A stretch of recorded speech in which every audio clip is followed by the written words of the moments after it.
ସପ୍ତଦଶ ପରିଚ୍ଛେଦ ବିରାମ ଚିହ୍ନ। ବିରାମ ଶବ୍ଦର ଅର୍ଥ ହେଉଛି ବିଶ୍ରାମ ବା ବିରତି। କଥା କହୁଥିବା ବେଳେ ଆମକୁ ନିଶ୍ୱାସ ନେବା ପାଇଁ ଅଟକିବାକୁ ପଡ଼େ। ପୁଣି ଗୋଟିଏ ଭାବ ପ୍ରକାଶ କରିସାରି ଅନ୍ୟ ଭାବ ଆଡ଼କୁ ଯିବା ପୂର୍ବରୁ ଆମେ କିଛି ସମୟ ରହିଯାଉ। ଏହି ସାମୟିକ ବିରତି ହେଉଛି ବିରାମ। ପଢ଼ିଲା ବେଳେ ଯେ ଯେଉଁଠି ଇଚ୍ଛା କଲେ ସେଠି ଅଟକି ଯିବା ଦ୍ୱାରା ଅର୍ଥ ଭଲ ଭାବେ ବୁଝି ହୁଏ ନାହିଁ। ଏଥିପାଇଁ ଲେଖାରେ କେତୋଟି ଚିହ୍ନର ପରିକଳ୍ପନା କରାଯାଇଛି। ଲେଖିଲା ବେଳେ କେଉଁ ଚିହ୍ନକୁ କେଉଁଠି ବ୍ୟବହାର କରାଯିବ ସେ ବିଷୟରେ ନିୟମ ମଧ୍ୟ କରାଯାଇଛି। ଏହି ସାମୟିକ ବିରତି ସୂଚକ ଚିହ୍ନ ଗୁଡ଼ିକୁ କୁହାଯାଏ ବିରାମ ଚିହ୍ନ। ବର୍ତ୍ତମାନ ଆମ ଭାଷାରେ ନିମ୍ନଲିଖିତ ବିରାମ ଚିହ୍ନ ଗୁଡ଼ିକ ବ୍ୟବହାର କରାଯାଉଛି, ଯଥା ପ୍ରଥମଚ୍ଛେଦ ଅର୍ଥାତ୍ କମା। ଅଳ୍ପ ସମୟ ଅଟକି ରହିଯିବା ପାଇଁ ପ୍ରଥମଚ୍ଛେଦ ବ୍ୟବହାର କରିବାକୁ ପଡ଼େ। ଯେମିତିକି ଯଥା ରାମ, ହରି, ଗୋବିନ୍ଦ। ଆଗରେ ଯେଉଁ ସୁନ୍ଦର ଦେଉଳଟି ଦେଖୁଛ ତାହା ଗଜପତି ଅନଙ୍ଗ ଭୀମଙ୍କର କୀର୍ତ୍ତି। ପ୍ରଥମ ଉଦାହରଣରେ ଏକ ଜାତୀୟ ଦୁଇରୁ ଅଧିକ ଶବ୍ଦ ରହିଛି। ସେମାନଙ୍କୁ ପୃଥକ କରିବା ପାଇଁ ପ୍ରଥମଚ୍ଛେଦ ଚିହ୍ନ ଆବଶ୍ୟକ ହେଉଛି। ଦ୍ୱିତୀୟଚ୍ଛେଦ। କଥା କହୁଥିବା ସମୟରେ ବେଳେବେଳେ ବକ୍ତାଙ୍କୁ ଟିକେ ବେଶୀ ସମୟ ଅଟକାଇବାକୁ ପଡ଼େ। ସେଠାରେ ଦ୍ୱିତୀୟ ଚ୍ଛେଦ ଚିହ୍ନଟିକୁ ବ୍ୟବହାର କରାଯାଏ। ବିଶେଷ କରି ଗୋଟିଏ ଭାବ ପ୍ରକାଶ କରିସାରି ବକ୍ତା ଯେତେବେଳେ ଅନ୍ୟ ଭାବ ଆଡ଼କୁ ଯାଆନ୍ତି ସେତେବେଳେ ଏହି ଚିହ୍ନ ଗ୍ରହଣ କରିବାକୁ ହୋଇଥାଏ। ଯଥା ରାଜାର କର୍ତ୍ତବ୍ୟ ପ୍ରଜା ପାଳନ, ଉତ୍ପୀଡ଼ନ ନୁହେଁ। ପୂର୍ଣ୍ଣଚ୍ଛେଦ। ଏହି ଚିହ୍ନଟିକୁ ବାକ୍ୟ ଶେଷରେ ପ୍ରୟୋଗ କରାଯାଏ। ଯଥା ରାମ, ଲକ୍ଷ୍ମଣ, ସୀତା ବଣକୁ ଗଲେ। ବିସ୍ମୟ ସୂଚକ ଚିହ୍ନ।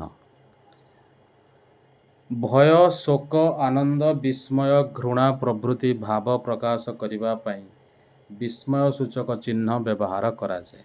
ଯଥା କି ସୁନ୍ଦର, ହାୟ ତାଙ୍କ ଦଶା କ'ଣ ହେବ, ଆରେ ବାପରେ କି ଭୀଷଣ ତାର ଗର୍ଜନ।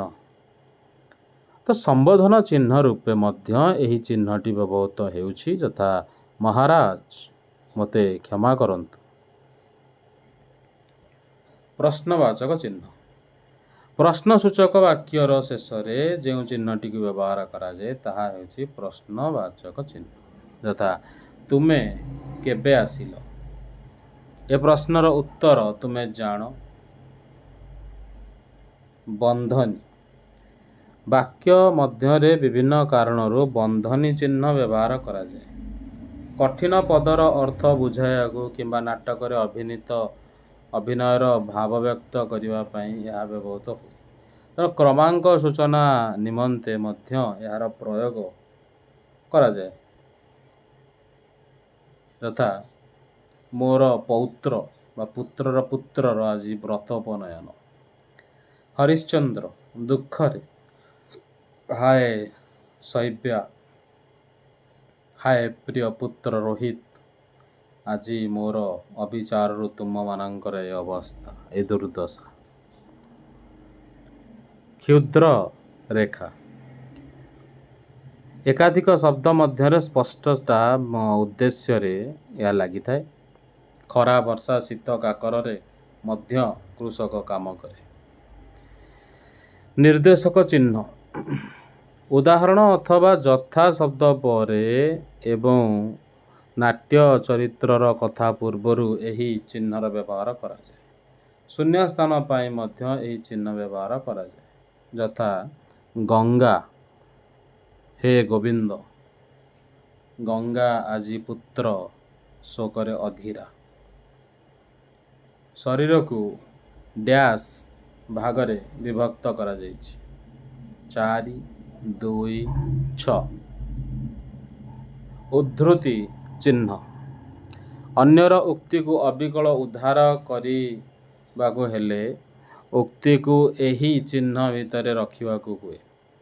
ଏହା ପୂର୍ବରୁ ପ୍ରଥମାଚ୍ଛେଦ ବା କମାର ବ୍ୟବହାର କରାଯାଏ। ଯଥା ତିଲକ କହିଲେ ସ୍ୱାଧୀନତା ଆମର ଜନ୍ମସିଦ୍ଧ ଅଧିକାର। ଗୋପବନ୍ଧୁ ଲେଖିଛନ୍ତି ମିଶୁ ମୋର ଦେହ ଏ ଦେଶ ମାଟିରେ, ଦେଶବାସୀ ଚାଲି ଯାଆନ୍ତୁ ପିଠିରେ। ଏବେ ଆମେ ଦେଖିବା ପ୍ରଶ୍ନାବଳୀ। ବିରାମ ଚିହ୍ନ କାହାକୁ କହନ୍ତି?